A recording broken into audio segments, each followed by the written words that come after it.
சிறையிலிருந்து வெளியே வந்த கணவன் உயிரோடு இருக்கும் வரை சந்தோஷமாக இருக்க முடியாது என நினைத்த மனைவி நள்ளிரவில் கள்ளக்காதலனுடன் கணவனை தேடி கத்தியுடன் சென்ற பெண்.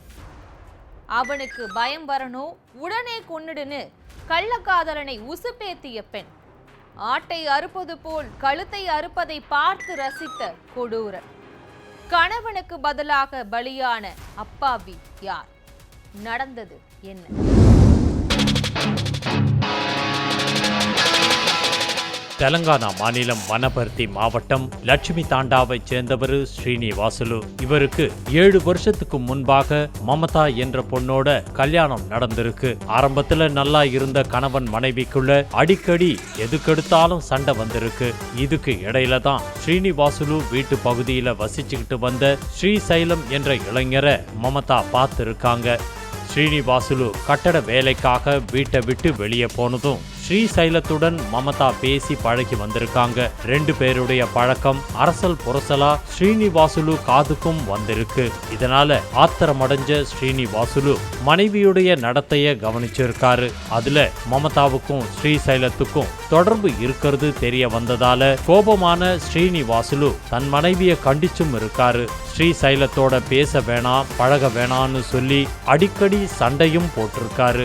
இவங்களுடைய இந்த பிரச்சனை பஞ்சாயத்து வர போயிருக்கு. கணவன் மனைவிய கூப்பிட்டு பேசின உறவினர்கள் கள்ள உறவை விட்டுடும்படி மமதாவை கண்டிச்சு இருக்காங்க. அதுக்கு அப்புறம்தான் மமதாவுடைய தகாத உறவு விஸ்வரூபம் எடுக்க ஆரம்பிச்சிருக்கு. முன்னால இருந்ததை விட அதிகமா ஸ்ரீசைலத்தோட பேசி பழகின மமதா குடும்பத்தாரோட பேச்ச அலட்சியம் செஞ்சிருக்காங்க.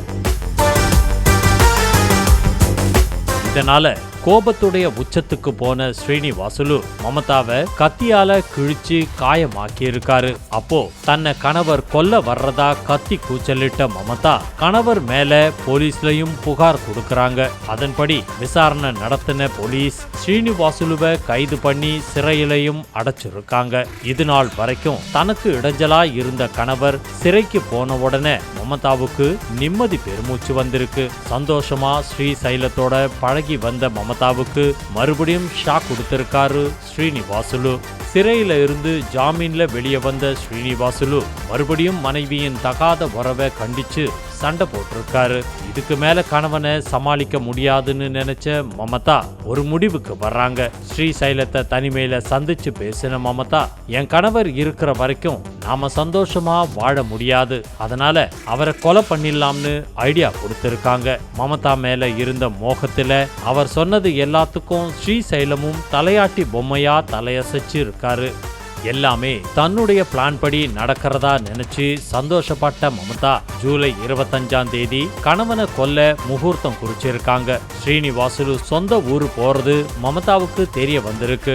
அதுதான் சரியான நேரம்னு திட்டம் போட்ட மமதா கள்ளக்காதலனோட சேர்ந்து ஸ்ரீனிவாசுலுக்குள்ள கத்தியோட போன ஸ்ரீசைலம் அங்க ஸ்ரீனிவாசுலு இல்ல, அவருடைய அப்பா மேகா நாயக் தான் தூங்கிக்கிட்டு இருக்கிறதா மமதா கிட்ட சொல்லி இருக்கான். அதை கேட்ட மமதா, மாமனார கொன்னாதான் என் புருஷனுக்கு நம்ம மேல பயம் வரும், இனிமே நம்மள தொந்தரவு பண்ண மாட்டான், அவரை கொன்னுடுன்னு சொல்லி பூஸ்ட் ஏத்தி இருக்காங்க.